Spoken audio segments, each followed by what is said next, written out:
Hey everyone, sick. Okay, I'm gonna be reviewing another movie now. This is the one I was going to review when I finally saw it. I saw it last night. I'm reviewing it right now. At the moment, it is 1:24 p.m. The day after I saw it. It is The Amazing Spider-Man. Now, first, quick disclaimer: if you're expecting me to praise this movie out the ass and give it a perfect 10. Turn off the video right now because you're going to be disappointed. However, if you're expecting me to bash this movie out the ass and give it a 1 or 0, shut this video off right now because you'll be disappointed. I actually have very mixed opinions about this movie. With that being said, let's get down to it here.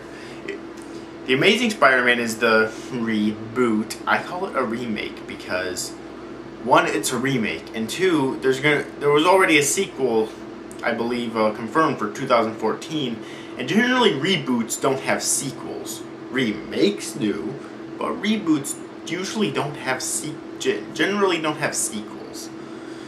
So, yeah. Anyways, it's the remake to the 2002 movie Spider-Man.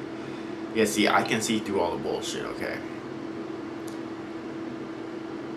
I don't know. I mean, I was perfectly fine with the way the Spider-Man movies were in general. But if they're going to do a remake, why do it this early? I mean, seriously. It's only 10 years after the first movie came out. Don't you think that's a little bit too soon? Anyways. Okay, Andrew Garfield played Peter Parker, a.k.a. Spider-Man. Emma Stone played,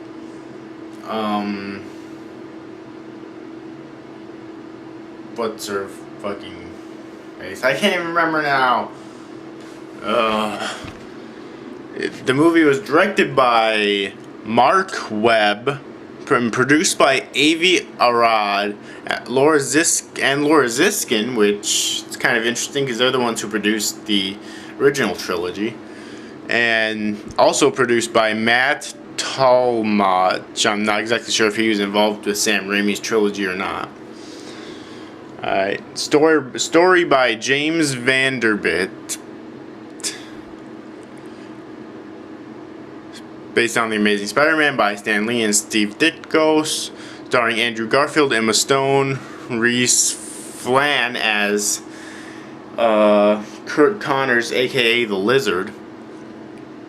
Dennis Leary as Captain Stacy. Yeah, Gwen Stacy, that was the name. But Dennis Leary as Captain Stacy. I'll get into that later. Campbell Scott, Irfan Khan, Martin Sheen, Sally Field, and Chris Zielka. Music by James Horner.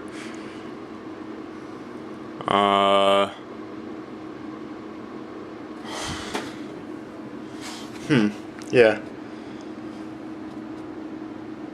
Okay. Guess that's it then. Anyways, this movie, I did like it. So first I'm going to talk about what I did like about it. Then I'm going to talk about what I didn't like about it. Then I'm going to give my final rating. So first off, what did I like about it? Well, I like the fact that they included the Lizard in this movie. The Lizard is one of my favorite Marvel villains, and I've been waiting to see the Lizard in this movie, in a Spider-Man movie, okay? So I'm really glad they included him, and I'm impressed with the way he looked. I'm surprised at how well that completely CG Lizard looked. Granted, he didn't look exactly like I'd expect. I mean, you know, the Lizard that I've always pictured had like a long snout and always had a tongue hanging out, kind of similar to Venom, except a much thinner tongue. And I'm pretty sure he almost always went out with his with Dr. Connors' lab coat on. Other than that, though, he did look really good and whatnot. I also liked that they included Gwen Stacy in this movie. Granted, I think the reason that they included Mary Jane Watson in the original trilogy is because she's the most familiar one. You know, throughout the course of the comics, Peter Parker has had a lot of different love interests, okay? He's had Gwen Stacy, which was the first one, I'll admit. Mary Jane, Betty Brant. I think he even had a romantic relationship with Black Cat for a little while. Alright, but Mary Jane's really the one that stuck, and it's the most famous one. It's the one that people think of when they think of Peter Parker love interests. So I think that's the reason why Sam Raimi decided to put Mary Jane in there. But I do kind of like the fact that they included Gwen Stacy in this movie, and you know there is going to be a sequel coming out like summer of 2014, or something like that. So you know maybe they'll still include Mary Jane. You never know. So yeah, and also I love that Dennis Leary played Captain Stacy. First off, he had a pretty big role in this movie, considering that he technically helped Spider-Man fight the Lizard in the final battle. And he was it was such a bad casting choice. But it was so bad, it was awesome. Okay? I mean, I don't know if I'd really call it bad. I could probably think of better people to play that part. I don't know if it was a terrible casting choice. I don't think it was a terrible casting choice. It was just kind of odd, I guess. But it was fun. But it was hilarious. I loved Dennis Leary's comedy, so yeah.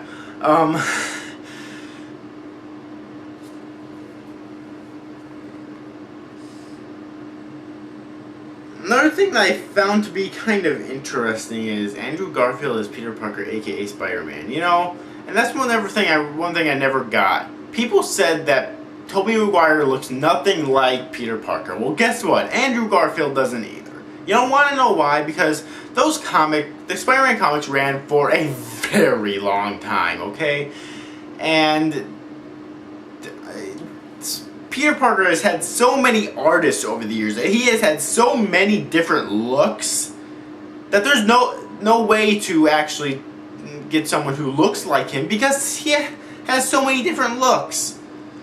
So technically speaking, they both look like him. Okay? Besides, I think Tobey Maguire played the part just fine. But Andrew Garfield's not bad. I actually thought he was really good. You know, there's lots of really funny scenes in it, such as a scene where Stan Lee plays the part. Or Stan Lee plays a librarian at the school, and he has like these headphones or this headset on. He's listening to like music or something, doing his job, you know. And Spider-Man and the Lizard comes crashing through the library, and then crashing out, and he doesn't even hear him, and there has like this weird music, and I don't remember the tune exactly, but it's funny as hell.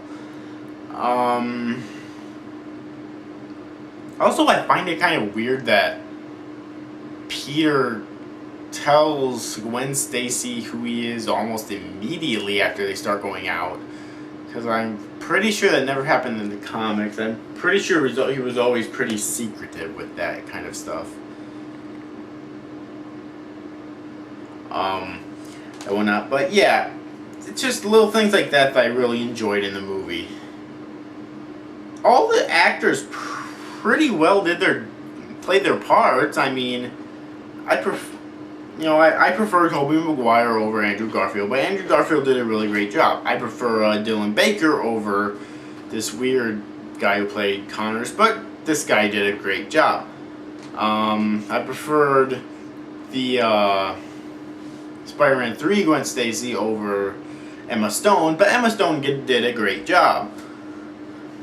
You know, I prefer Cliff Robertson over this guy who played Uncle Ben. Let me check who it is. Just a sec here. Martin Sheen as Ben Parker. Yeah, I preferred Cliff Robertson, but this guy did a great job. And I prefer, and Sally Field played May Parker, and then I prefer Rosemary Harris, but she still did a pretty great job. So yeah, so even though I prefer the actors from the original trilogy, the actors in here did a great job. Now let's get into the things that I didn't like so much. First off, Oscorp. Why is Connors running Oscorp exactly? This was never explained. Is this explained in the game? Because this is never explained in here. I mean, the Osborns are what Oscorp is named after, and they're only referenced like once in the movie, which I thought was going to lead into an explanation about why they're not running it, but it didn't. I don't get it. What the fuck's going on here? Okay? And another thing, where's the Daily Bugle? I mean, the Daily Bugle was like a staple for the original Spider-Man trilogy. You have to have that in there. Where's J. Jonah Jameson and everything? Come on. It's just things like that really kind of ticked me off in this movie.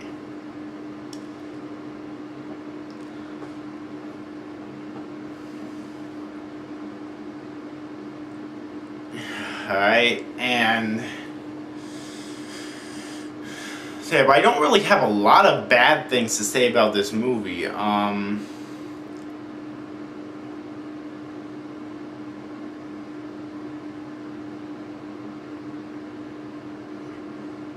I kind of wish there was another kind of nitpick that I have with this movie is that I kind of wish there was a cameo with Bruce Campbell, or if there was, I didn't notice him. Like in the original Spider-Man trilogy, Bruce Campbell played cameos. He played the Ring Man in Spider-Man 1 and Spider-Man 2. He played the Usher, and in Spider-Man 3 he played the French restaurant man, for the French restaurant guy. If he played a cameo in here, I sure in hell didn't notice it. And whatnot. So, yeah.